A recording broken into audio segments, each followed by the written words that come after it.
জয়গুরু বন্ধুরা, আমার channel beauties কিচেনে আপনাদের সবাইকে স্বাগত। আজকে আমি আপনাদের রান্না করে দেখাবো ওলকপির পাতা বাটা। এই যে ওলকপির পাতা আমি কুচিয়ে সুন্দর করে রেখে দিয়েছি। এই যে ওলকপির যে পাতা, এটা কিন্তু বুড়ো পাতা, এই বুড়ো পাতা দেওয়া যাবে না। যেটা এই যে কচি, একদম কচি পাতাগুলো ছিঁড়ে আমি কুচিয়েছি, সুন্দর করে কুচিয়ে ধুয়ে বেছে নিয়েছি।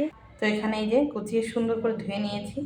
এবার আমি বসিয়ে দেবো এই ওলকপির পাতা বাটায় যে উপকরণগুলো দেবো সেগুলো হচ্ছে রসুন, শুকনো লঙ্কা, কালো জিরে।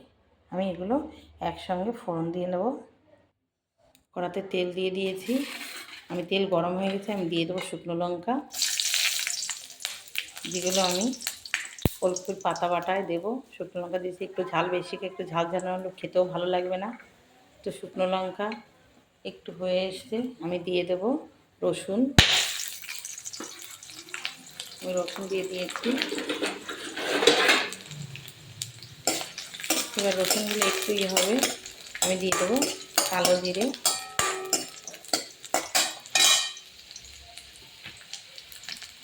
এদিকে এগুলো একটু দেখুন, একটু লাল লালভাবে আমি শাকগুলো ভেজে দেবো। আমি এবার দিয়ে দেবো কালো জিরে।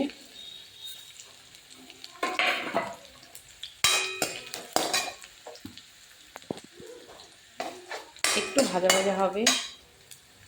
আর এখানে আমি কটা চিংড়ি মাছ ভেজে রেখে দিয়েছি, এই চিংড়ি মাছগুলোই বাটার ভিতরে দিয়ে দেবো।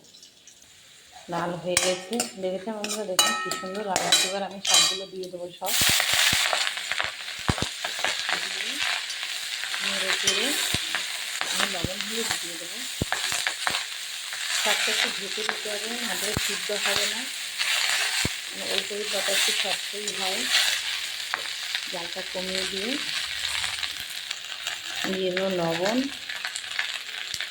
আমি এখন লবণ দেবো, দেবো হলুদ। লবণটা সবসময় একটু কমই দিতে হয় বাটার সময়, একটু টেস্টটা খেয়ে দেখে নিলেই হয়ে, তবে দিলে ঠিক আছে লাগলে। তো এবার আমি ঢেকে দেবো। সেদ্ধ হয়ে গেছে দেখুন, একদম গলে গেছে। এবার আমি এই যে চিংড়ি মাছগুলো এগুলো দিয়ে দেবো, দিয়ে এবার নেড়ে চেড়ে নামিয়ে নেব। এবার কিন্তু আপনার ওলকপির পাতা, ফুলকপির পাতা বাটা খেয়ে দেখবেন, কটা চিংড়ি মাছ দেবেন, ভীষণ ভালো লাগে খেতে। এক থালা ভাত এতেই খাওয়া হয়ে যাবে, পুরো এতেই এক থালা ভাত খাওয়া হয়ে যাবে, কোনো মাছ মাংস লাগবে না।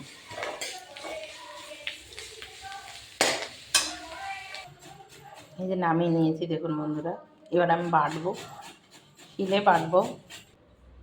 এই দেখুন বন্ধুরা, বাটাটা দেখেছেন, আমি তো শিলে বেটে নিয়েছি। তো এভাবে কিন্তু আপনারা ওলকপির পাতা চিংড়ি মাছ দিয়ে রসুন দিয়ে বেটে একবার খেয়ে দেখবেন খেতে কেমন লাগে। আমার তো এই বাটা এক থালা ভাত খাওয়া হয়ে যাবে, ভীষণ ভীষণ ভালো লাগে আমার খেতে। তো আমার এই রেসিপিটা যদি ভালো লেগে থাকে তাহলে please please please like share comment করতে কিন্তু ভুল করবেন না, আর সাবস্ক্রাইবটা করে দেবেন। জয় গুরু।